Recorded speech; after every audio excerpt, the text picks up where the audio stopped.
வான்வெளி ஆய்வில் ஒரு புதிய மைல்கல்லாக சூரிய குடும்பத்திற்கு மிக அருகிலேயே பூமி போன்ற மற்றொரு கிரகத்தை விஞ்ஞானிகள் கண்டறிந்துள்ளனர். பிரம்மாண்டமான விண்வெளி பரப்பில் பூமியில் இருந்து வெறும் 25 ஒளியாண்டுகள் தொலைவில் அமைந்துள்ள இந்த புதிய கிரகத்திற்கு CJ3378b என்று பெயரிடப்பட்டுள்ளது.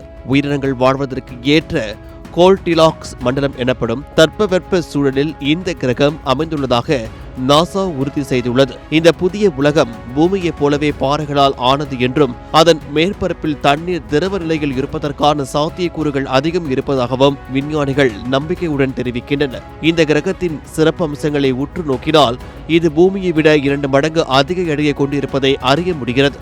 இதன் காரணமாகவே இதனை ஒரு சூப்பர் எர்த் என்று வானியல்வலாளர்கள் அழைக்கின்றனர். சூரியனிடமிருந்து பூமிக்கு கிடைக்கும் ஒளியில் சுமார் 90% இந்த கிரகம் தனது தாய் நட்சத்திரத்திடம் இருந்து பெறுகிறது.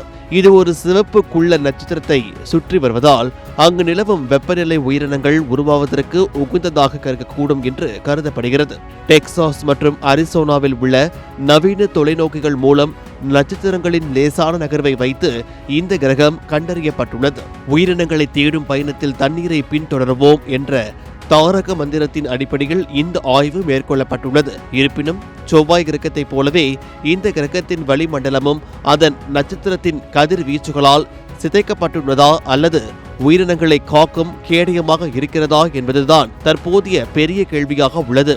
இதனை உறுதி செய்ய நாசா வரும் 2040களில் ஒரு அதிநவீன விண்வெளி ஆய்வகத்தை ஏவ திட்டமிட்டுள்ளது. அதன் மூலம் இந்த கிரகத்தின் வளிமண்டலத்தை துல்லியமாக ஆய்வு செய்து அங்கு ஆக்சிஜன் போன்ற வாயுக்கள் இருக்கின்றனவா என்பதை கண்டறிய முடியும். இந்த ஆய்வை முன்னின்று நடத்திய கலிபோர்னியா பல்கலைக்கழக பேராசிரியர் பால் ராபர்ட்சன் 25 ஒளியாண்டுகள் என்பது விண்வெளியின் கணக்கில் நமது அடுத்த வீட்டு ஜன்னலை போன்றது என்று வர்ணித்துள்ளார். நமது பால்வெளி மண்டலம் ஒரு 1,00,000 ஒளியாண்டுகள் அகலம் கொண்டது என்பதை கருத்தில் கொண்டால் இவ்வளவு அருகில் பூமி போன்ற ஒரு கிரகம் இருப்பது விண்வெளி ஆர்வலர்களிடையே பெரும் உற்சாகத்தை ஏற்படுத்தியுள்ளது. இந்த கண்டுபிடிப்பு இந்த பிரம்மாண்டமான பிரபஞ்சத்தில் மனிதர்கள் நாம் தனிந்து வாழவில்லை, எங்கோ ஓரிடத்தில் மற்றொரு உலகம் நமக்காக காத்திருக்கிறது என்ற நம்பிக்கையை மீண்டும் ஒருமுறை உறுதிப்படுத்தியுள்ளது.